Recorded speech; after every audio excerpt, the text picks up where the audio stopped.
जय हिंद साथियों, welcome to our YouTube channel our past and future. और मैं विनय आज चर्चा कर रहा हूँ यूपीएसआई 2020 की वैकेंसीज़ के बारे में। 2020 की जो यूपीएसआई की वैकेंसीज़ हैं वो अपने आप में स्पेशल हो सकती हैं, ख़ास हो सकती हैं। और कौन कौन से फैक्टर हैं जो इस वैकेंसी को ख़ास बना रहे हैं, मैं उन्हीं के साथ आज चर्चा कर रहा हूँ आप लोगों के साथ। तो आप लोग वीडियो को शुरू से लेकर के आखिर तक देखते रहिएगा। और साथियों, जो लोग पहली बार हमारे चैनल पर विज़िट कर रहे हैं वो हमारे चैनल को सब्सक्राइब कर लें, और जो लोग अभी विज़िट करते हैं तो वो वीडियो को लाइक और शेयर ज़रूर कर दें। तो चलिएगा हम लोग देखते हैं कि यूपीएसआई 2020 की क्या ख़ास बातें हैं और क्यों आपको इसकी तैयारी करनी चाहिए। तो पहला रीज़न तो बड़ा इंटरेस्टिंग है, यूँ कह लीजिएगा, क्योंकि आप देखेंगे कि उत्तर प्रदेश में अभी हाल ही में, ज़्यादा समय बाद नहीं है, 1 साल में ही आपके इलेक्शन देखने को मिलेंगे। और इलेक्शन की वजह से आप लोग देखेंगे कि कोई भी वैकेंसी बहुत जल्दी किसी भी वैकेंसी की प्रक्रिया बहुत जल्दी पूरी होती है। तो उसी में से एक है यूपीएसआई की। साथियों, इसको आप देखेंगे कि ज़्यादा समय नहीं लगेगा। अगर चुनाव सर पर हैं तो सरकार इसको बहुत जल्दी कंप्लीट करने के लिए सक्रिय रहेगी। तो एक कारण तो ये है कि आपको इसकी तैयारी कर लेनी चाहिए। और दूसरा कारण जो विशेष है वो है, अभी आप देखेंगे कि कोरोना काल चल रहा है और बहुत जगहों पर ऐसा देखा गया कि जो पुलिस स्टाफ है उसकी कमी देखी गई है। तो उसी कमी को पूरा करने के लिए उत्तर प्रदेश सरकार ने भी रिक्रूटमेंट निकाली है। और ये रिक्रूटमेंट इसीलिए की गई है ताकि जल्दी से जल्दी कोरोना के लिए जो कम स्टाफ पड़ रहा है उसकी पूर्ति की जा सके। तो ये भी एक रीज़न है कि जो इस वैकेंसी को बहुत जल्दी कवर कराने वाली है। तो ये तो हुई दो ऐसी बातें जो इसको नॉर्मली या यूँ कह लीजिएगा सोशली पूरा कराने में महत्वपूर्ण योगदान दे रही हैं। और जो अन्य बातें हैं जो इसको स्पेशल बनाती हैं वो कुछ बातें यहाँ पर हैं। तो बातों में पहली बात यह है कि इस बार वैकेंसीज़ की संख्या काफ़ी ज़्यादा है और ये है 9000, और उसमें भी 500 और ज़्यादा, मतलब यूँ कह लीजिएगा कि 9500 प्लस वैकेंसीज़। तो इतनी बड़ी संख्या में अभी तक तो पोस्ट आई नहीं है। तो ये बात आपको जान लेनी ज़रूरी है कि इतनी बड़ी वैकेंसीज़ फिर दोबारा शायद अभी जल्दी ना मिले। फ्यूचर की बात अलग है, क्या होता है वहाँ पर।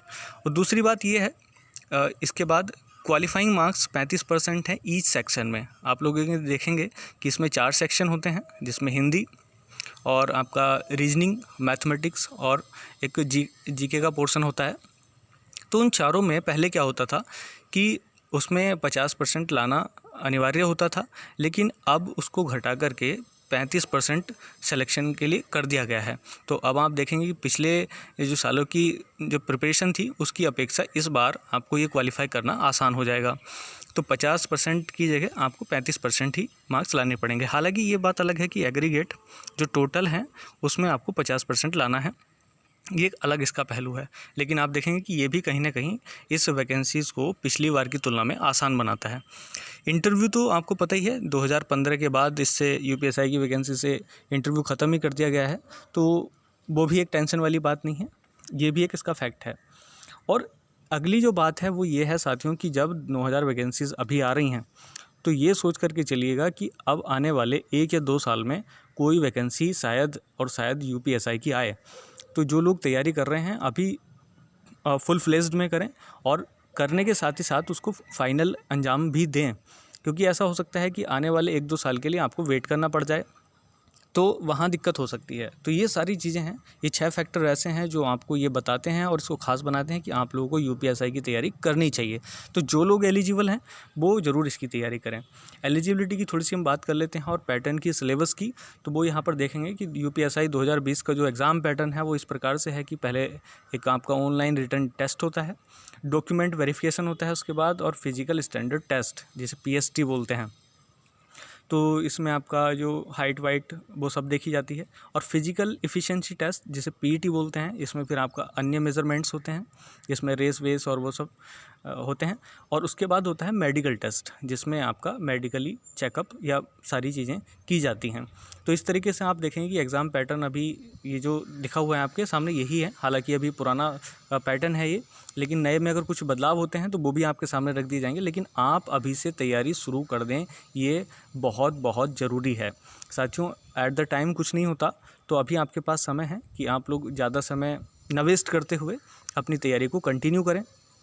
चलिएगा यूपीएसआई की एलिजिबिलिटी देखते हैं। तो बड़ी सिंपल सी हैं, क्वालिफ़िकेशन ग्रेजुएशन चाहिए, एज 21 से 28 साल ये जनरल कैटेगरी के लिए, और रिलैक्सेशन जो बनता है ओबीसी के लिए, एससी के लिए और एसटी के लिए वो साथियों दिया जाता है। पे ग्रेड 4200 का है और ग्रुप सी की वैकेंसी है, इसमें तो कोई दो राय है नहीं, ये आप बिल्कुल ज़रूर देखिएगा। और फिजिकल जो एलिजिबिलिटी है वो भी आप एक बार देख सकते हैं कि जनरल वैकेंसीज ओबीसी और एससी के लिए मेल कैंडिडेट 168 सेंटीमीटर और फीमेल 152 सेंटीमीटर, ये हाइट के लिए हो गया। एसटी में 160 सेंटीमीटर मेल और फीमेल 147 सेंटीमीटर। और ऐसे ही है सीने के लिए, जो सीने होना चाहिए 79 का और फुलाव होना चाहिए 5 सेंटीमीटर का, और उसके बाद लगभग 84 सेंटीमीटर तक ये होना चाहिए। तो ऐसे ही एसटी के लिए 77 सेंटीमीटर और फुलाव के बाद ये 82 सेंटीमीटर का होना चाहिए।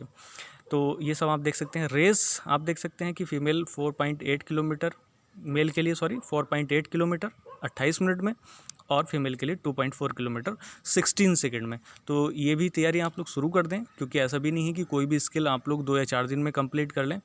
तो अगर मैं इसको ज़्यादा इजी नहीं कहूँगा तो ऐसे कह लीजिएगा ज़्यादा भारी भी नहीं है। तो दोनों ही चीज़ें आप कह सकते हैं। तो बड़ा आसान तो नहीं है ये, लेकिन बड़ा मुश्किल भी नहीं है, ऐसा यूँ कह सकते हैं आप। तो यूपीएससी 2020 का जो स्टेज 1 है वो सबसे ज़्यादा इम्पोर्टेंट है। सबसे ज़्यादा इम्पोर्टेंट साथियों इसलिए है क्योंकि जो बाकी स्किल दिखाने का आपको मौका मिलेगा या अपनी बॉडी शॉडी जो दिखाने का मौका मिलेगा वो आपको बाद में मिलेगा, लेकिन पहले आपको स्टेज 1 क्लियर करना पड़ेगा। और स्टेज 1 के लिए आपके पास हैं 4 चीज़ें, तो वो आप देख लीजिएगा। तो इसमें 4 सेक्शन होते हैं। जनरल हिंदी का 40 क्वेश्चन, लॉ कॉन्स्टिट्यूशन और जीके ये भी 40 क्वेश्चन, और न्यूमेरिकल और मेंटल एबिलिटी ये भी 40, और मेंटल एप्टीट्यूड टेस्ट ये भी 40, और एक सवाल होता है 2.5 नंबर का, वो आप देख सकते हैं। तो ये बात आप बिल्कुल ध्यान रखिएगा। और नेगेटिव मार्किंग तो अभी थी नहीं, इस बार भी देखते हैं क्या होता है। जो भी क्राइटेरिया रखा जाएगा वो सब हम लोग देख लेंगे। तो इस प्रकार टोटल 160 क्वेश्चन होते हैं और ये 400 नंबर के होते हैं। तो इस सारी चीज़ों को आप लोग देखते हुए तैयारी को कंटिन्यू करिएगा, और बिना किसी देर करके आप लोग अपनी तैयारी शुरू ही कर दीजिएगा। तो बस इससे ज़्यादा मैं कुछ नहीं कहूँगा। जो लोग तैयारी शुरू कर रहे हैं उनके लिए ऑल द बेस्ट, और वो जल्दी ही अपना टारगेट अचीव करें। जय हिंद।